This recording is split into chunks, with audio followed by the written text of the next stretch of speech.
So biggest challenges facing regulators and industry regarding spectrum in the Americas.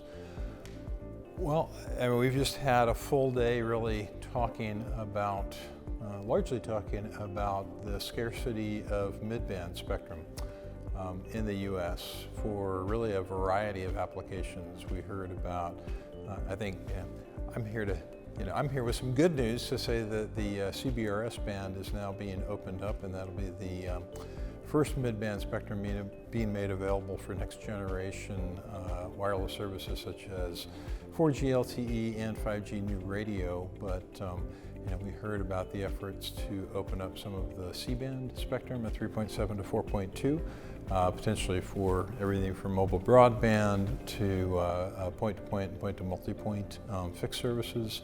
Discussion about that, and then we just concluded a panel looking at the need for additional mid-band unlicensed spectrum, and the conversation was about opening up the 5925 to 7125 megahertz range for that. So I think that the scarcity of mid-band spectrum is certainly a big challenge in our region, and then I think one of the issues facing certainly regulators and policymakers, but also industry in general, is the need for what I'm going to say is a comprehensive approach. Other people use the term balanced. I prefer the term comprehensive. And to my mind, that is the need for regulators and policymakers to factor in the requirements and the spectrum demand that's coming from the mobile sector, fixed wireless sector, satellite sector, industrial players, enterprise, residential, IoT, and IoT can be short-range IoT, can be long-range IoT, so that's sort of looking at it on a sector-by-sector basis. Then from a spectrum management regime perspective, the need for exclusively licensed spectrum, the need for unlicensed spectrum, and now with things like CBRS, the need for dynamically coordinated shared spectrum, and another axis of this comprehension or comprehensive approach that I'm talking about would also be the need to take into account certainty. We heard from I think Commissioner O'Reilly today mentioned the need for people to have some level of certainty about access to spectrum, especially if they're paying for guaranteed access at auction. That they need that kind of certainty in order to be sure they'll have an ROI on their build-out investments and things like that. Certainly understand the need for that, but I think on the other end, or on the other hand, it's hard to know here in 2019 what the wireless landscape will look like. Certainly 10 years from now, but probably even 5 years from now, things will be radically different.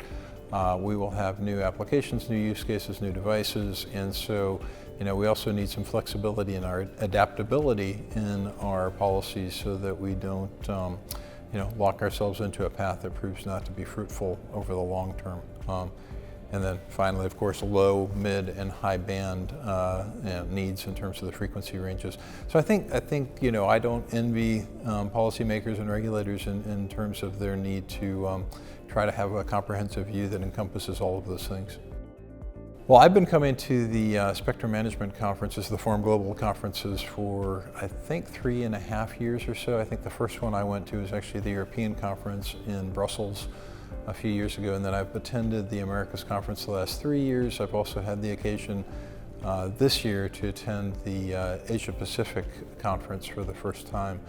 And I find them to be one of the premier events in terms of really some comprehensive, detailed discussions about the leading spectrum topics of the day. And there's always there's often some lively debate between the various stakeholders who have different thoughts on how certain spectrum proceedings could work out. But I think the conferences do a great job of bringing together the industry representatives and really a variety of industries, everything from, again, the cellular mobile industries to the Wi-Fi and unlicensed interests to satellite to fixed wireless, IoT, et cetera. So I think there's a seat at the table for virtually everyone who's involved in these matters. And then I think, as importantly, Forum Global does a great job bringing the relevant regulators into these events. So it's not just industry sort of having conversations with industry, it's industry actually discussing with regulators and getting the policy-making angle as well. So I don't see that at too many other events, and I think that's one of the reasons I value the Forum Global events.